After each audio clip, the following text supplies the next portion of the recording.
بسم اللہ الرحمن الرحیم نحمدہ ونصلی ونسلم علی رسولہ الکریم اما بعد۔ محترم ناظرین، آج آپ کے لیے ایک ایسا عمل لے کر حاضر ہوا ہوں جو کہ چند منٹ کا عمل ہے اور ایک چھوٹی سی چیز کا صدقہ دینا ہے۔ پیارے دوستو، جب آپ اس عمل کو کرو گے انشاءاللہ اس عمل کے کرنے سے آپ کے گھر میں برکت ہوگی، آپ کے رزق میں برکت ہوگی، آپ کے اولاد، آپ کے تمام تر کاروبار، تمام کاموں میں اللہ خوب برکت عطا فرما دے گا۔ محترم ناظرین، اس میں ایک چھوٹی سی چیز کی صدقہ ضرور دینا ہے، چاہے وہ 10 روپے کا ہو، 20 کا ہو، 100 کا ہو۔ پیارے دوستو، جب آپ اس عمل کو کرو گے، اس عمل کے کرنے کے بعد انشاءاللہ آپ کی زندگی میں ایک ایسی بدلاؤ آئے گی کہ نہ تو آپ کی مشکلات کو ختم کر سکے گی بلکہ آپ کی زندگی کی ہر غم، پریشانی، مصیبتوں کو آپ سے دور کر دے گا۔ محترم ناظرین، اس سے پہلے کہ آپ کو صدقے کے چند فضائل ذکر کروں، صدقہ کرنے کے بہت سارے فوائد ہیں، جن میں سے ایک یہ ہے کہ صدقہ قیامت کے دن سایہ ہوگا اور اپنے دینے والے کو آگ سے خلاصی دلائے گا۔ پیارے دوستو، صدقہ اعمال صالحہ میں افضل عمل ہے اور سب سے افضل صدقہ کھانا کھلانا ہے۔ نمبر 3، صدقہ گناہ کو ایسے بجھا دیتا ہے جس طرح پانی آگ کو بجھاتا ہے۔ نمبر 4، صدقہ جنت کے دروازوں میں سے ایک دروازہ ہے۔ نمبر 5، میت کے لیے بہترین ہدیہ اور سب سے زیادہ نفع بخش چیز صدقہ ہے، اور صدقے کے ثواب کو اللہ تعالی بڑھاتے رہتے ہیں۔ نمبر 6، صدقہ دعاؤں کے قبول ہونے اور مشکلوں سے نکالنے کا ایک ذریعہ ہے۔ صدقہ عمر میں اور مال میں اضافے کا سبب ہے، رزق میں اضافے کا سبب ہے۔ صدقہ رب کے غصے کو بجھا دیتا ہے اور بری موت سے بچاتا ہے۔ نمبر 9، صدقہ بلا مصیبت کو دور کرتا ہے اور دنیا میں 70 دروازے برائی کے بند کر دیتا ہے۔ پیارے دوستو، صدقے کے ذریعے سے آپ اپنے میت کے لیے بہترین ہدیہ اور بخشش پیش کر سکتے ہیں، جس کے کرنے سے آپ کے میت سے اللہ رب العزت وہ تکلیف کو دور کر دے گا۔ پیارے دوستو، صدقہ قیامت کی ہولناکی کے خوف سے امان ہے اور گزرے ہوئے افسوس نہیں ہونے دیتا، اور صدقے کا اجر ملتا ہے، چاہے آپ کا صدقہ چرن پرن پر کیوں نہ ہو۔ تو محترم ناظرین، آج آپ نے بھی ایک چھوٹا سا عمل کرنا ہے، اور اس کے بعد جس چیز پر آپ دم کرو گے اس چیز کو آپ نے صدقہ کر دینا ہے۔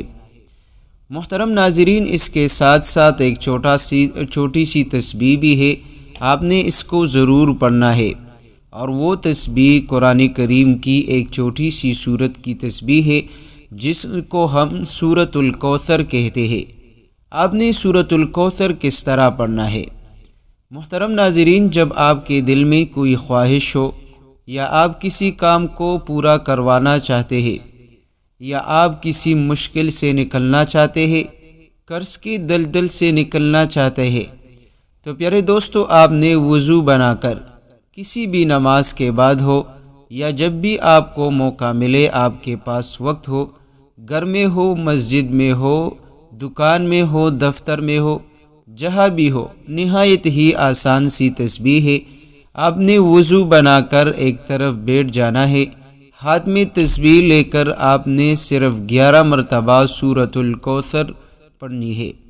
اول و آخر 3 مرتبہ درود شریف لازمی پڑھے۔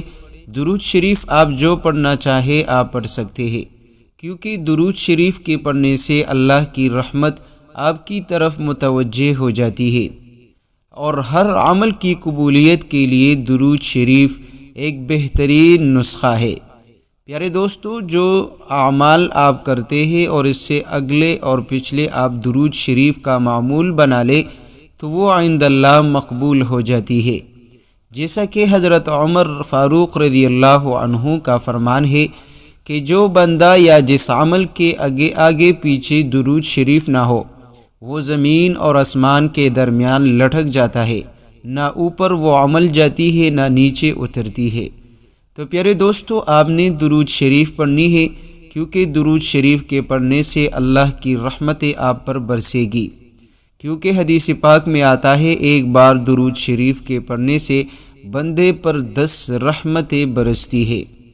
تو آپ نے 3 مرتبہ درود شریف پڑھنی ہے، درمیان میں 11 مرتبہ آپ نے سورۃ الکوثر پڑھنی ہے، اور پھر اس کے بعد آپ نے یہ 2 لفظ کا ورد سارا دن کرنی ہے، کثرت سے آپ نے پڑھنی ہے، یا غنی المغنی، یا غنی المغنی، یا غنی المغنی، یا الگ الگ بھی آپ پڑھ سکتے ہیں، یا غنی یا مغنی۔ پیارے دوستو، آپ نے کثرت سے ان 2 لفظوں کو پڑھنا ہے۔ جب آپ ان 2 لفظوں کو پڑھو گے آخر میں آپ نے دوبارہ درود شریف پڑھنی ہے۔ اگر آپ سورۃ الکوثر کے ساتھ اس عمل کو کرو گے تو آپ نے صرف ایک تسبیح 100 بار پڑھ کر درود شریف پڑھنی ہے، اور باقی آپ نے سارا دن جب بھی آپ کو موقع ملے چلتے پھرتے اٹھتے بیٹھتے آپ نے یا غنیو یا مغنی کی تسبیح پڑھنی ہے۔ اس کا فائدہ یہ ہوگا کہ اللہ رب العزت آپ کو پوری زندگی کسی کا محتاج نہیں کرے گا۔ پیارے دوستو، دولت بھی عطا کرے گا، اور اتنا عطا کرے گا کہ زندگی بھر کبھی کسی سے مانگنے کی ضرورت نہ پڑے گی۔ رزق بھی عطا کرے گا، اور اتنا عطا کرے گا کہ انشاءاللہ آپ کے آنے والے نسلیں بھی اس رزق کو ختم نہیں کر سکے گی۔ لیکن یہ تب جب آپ اس وظیفے کو اپنی زندگی کا معمول بنا لیں۔ پیارے دوستو، کاروبار میں ترقی چاہتے ہیں، آپ اس وظیفے کو پڑھ لیں۔ پیارے دوستو، نوکری کے لیے پریشان ہے، آپ اس وظیفے کو پڑھ لیں۔ دنیا کا کوئی ایسا مسئلہ نہیں جو اس وظیفے سے حل نہ ہو سکے۔ آپ کی ہر ضرورت انشاءاللہ وقت آنے سے پہلے اللہ پورا فرمائے گا۔ رزق کے دروازے آپ کے لیے کھول دیے جائیں گے، دولت کے خزانے آپ کے لیے کھول دیے جائیں گے، لیکن یہ تب جب آپ مخلوق کے بجائے اللہ سے مانگنے کے عادی ہو جائے۔ جب بھی آپ پر مشکل آ جائے، پریشانی آ جائے، مخلوق کی بجائے فوراً اللہ کے حضور آپ دعا مانگا کرے، تسبیح پڑھا کرے، 2 رکعت نفل ادا کیا کرے۔ انشاءاللہ جب آپ کا یہ معمول ہوگا تو زندگی بھر اللہ آپ کو کبھی کسی کا محتاج نہ بنا دے گا۔ تو پیارے دوستو، آپ نے یہ وظیفہ پڑھنا ہے، اپنے دوستوں کے ساتھ لازمی شیئر کرنا ہے۔ جزاک اللہ۔